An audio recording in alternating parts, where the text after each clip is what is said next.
The first time Leah asked me to fix her gate, I thought it would be just another job. A hinge, a post, maybe a loose latch, something simple I could handle without thinking too hard. I had no idea that one afternoon on a dirt road in rural Montana would slowly undo the quiet, careful life I had built around myself. My name is Caleb.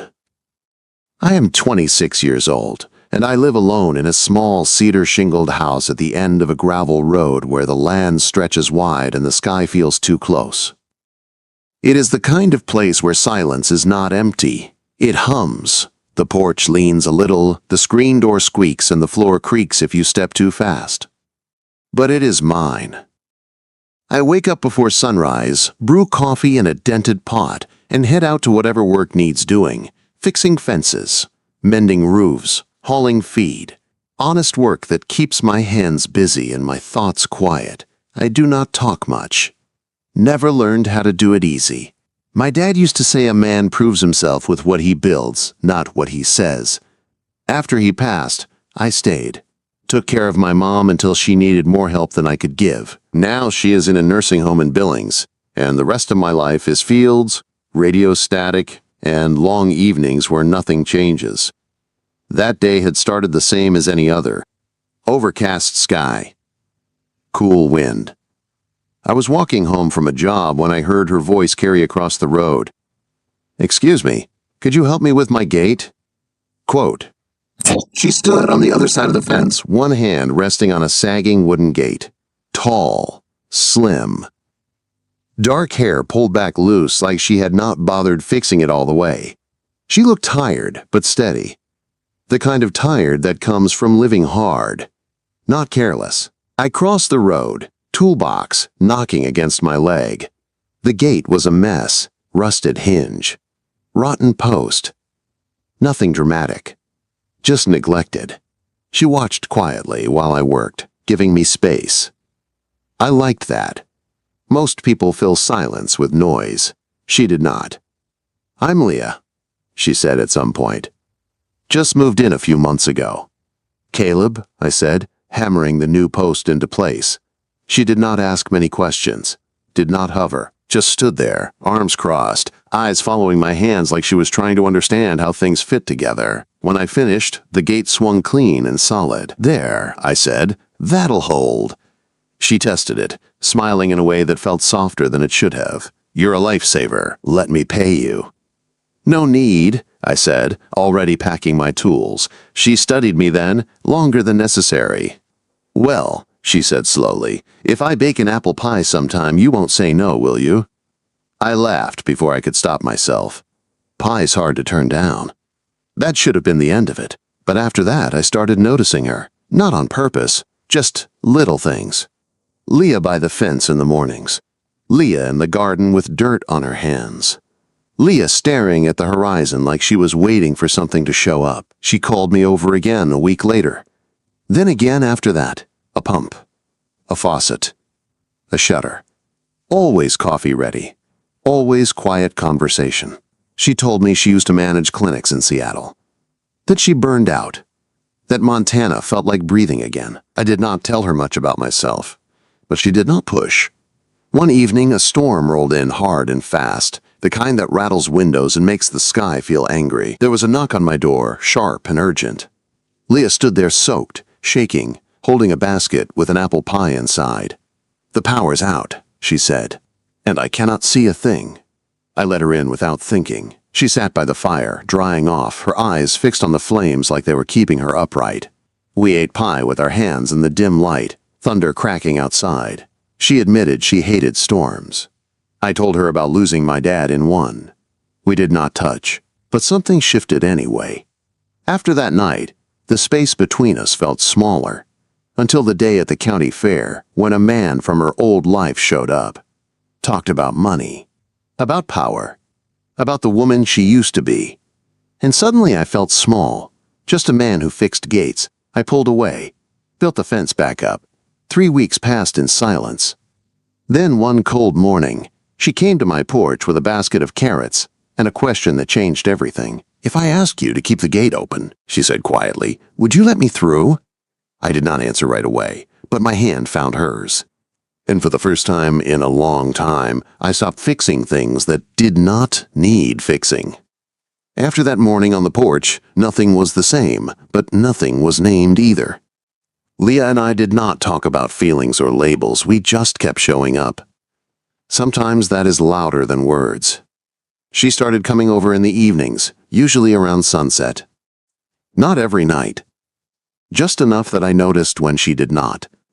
We would sit on the porch steps or lean against the fence, mugs of coffee warming our hands as the sky stretched wide in pink over the fields. We talked about small things. The weather, the soil, how the deer were getting bolder near the corn.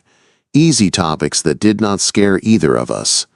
But there were moments when the quiet felt heavier, like it was holding something back. One evening, she asked about my mom. No one ever asked about my mom unless they were trying to be polite. Leah asked like she really wanted to know. She's in Billings, I said. Memory care, good place, clean, smells like lemon cleaner all the time.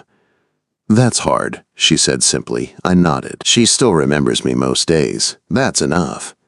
Leah did not say she was sorry. She just sat there beside me, close enough that our shoulders touched. It felt steady, like she understood that some things did not need fixing. A few days later, I found a note tucked under my coffee mug on the porch. No name. Just 3 words written in neat handwriting. Gate still open. I stared at it longer than I should have. Work picked up as fall settled in. Everyone wanted things fixed before winter. Fences tightened. Roofs patched. Pipes wrapped. I came home sore and bone-tired, but the quiet did not feel as empty anymore. Some nights Leah would be waiting by the fence. Other nights she would not. I learned not to read too much into it. She had her own rhythm. I respected that. Then came the night she knocked again. Not during a storm this time. Just after dark. The air sharp and cold. Stars already bright. I opened the door and found her standing there with a bottle of wine and a nervous half-smile. I figured I owed you more than carrots, she said. I stepped aside. Come in. We sat at the small kitchen table, the one I usually ate at alone. The wine was cheap. The glasses did not match. It did not matter. She told me more about Seattle. About the pressure. About how people stopped seeing you once you stopped producing. They only liked the version of me that solved problems, she said, not the one who needed rest. I understood that more than she knew. She asked me why I never left Montana. I told her the truth, that the land made sense to me, that leaving felt like giving something up I could not get back. At some point, the talking slowed, the bottle emptied. The room grew quiet, except for the tick of the old clock on the wall. She looked at me then, really looked. Not curious, not guarded, just open. You know, she said softly, when I said you deserved a little extra reward, I did not mean pie. My chest tightened. What did you mean? She did not answer right away. She reached across the table and rested her hand over mine, warm, steady. I meant trust, she said, and honesty, and not having to pretend. I swallowed. I don't want to pretend either. That was all it took. She leaned in first, slow, careful, like she was giving me time to pull away. I did not. Our lips met gently, no rush, no hunger, just a quiet yes passing between us. When we pulled back, her forehead rested against mine. Okay, she whispered. Okay. After that, the world shifted again. We did not rush into anything. No grand declarations, no moving trucks. Just more shared mornings, more dinners, more nights sitting close without touching, because sometimes that was enough. People noticed. In a place like this, they always do.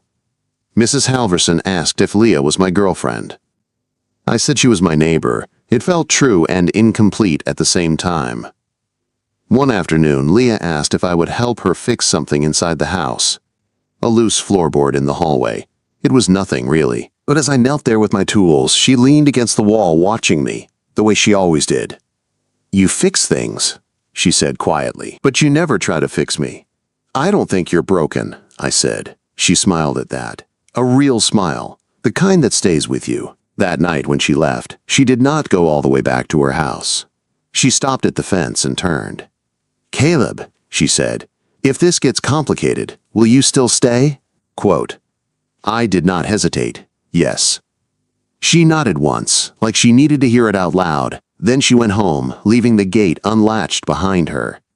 And for the first time, I realized I was not just fixing things anymore. I was choosing something. By the time October leaned into November, Leah was no longer just my neighbor. She was part of my days in ways I could not untangle even if I tried. She left coffee on my porch in the mornings. I fixed things at her place without her asking. We moved around each other easy, like we had been doing this longer than we actually had. But comfort has a way of waking up fear. It started small. A truck I did not recognize parked at her house one afternoon. Out-of-state plates, clean, expensive. I told myself it was nothing, maybe a friend, maybe someone from town. Still, my chest tightened in a way I did not like. That evening, she came over quieter than usual. We sat on the porch swing, the air cold enough that our breath showed. She pulled her coat tighter around herself. "He came to see me today," she said. I waited. "Richard," she added, "from the fair." The name landed heavy.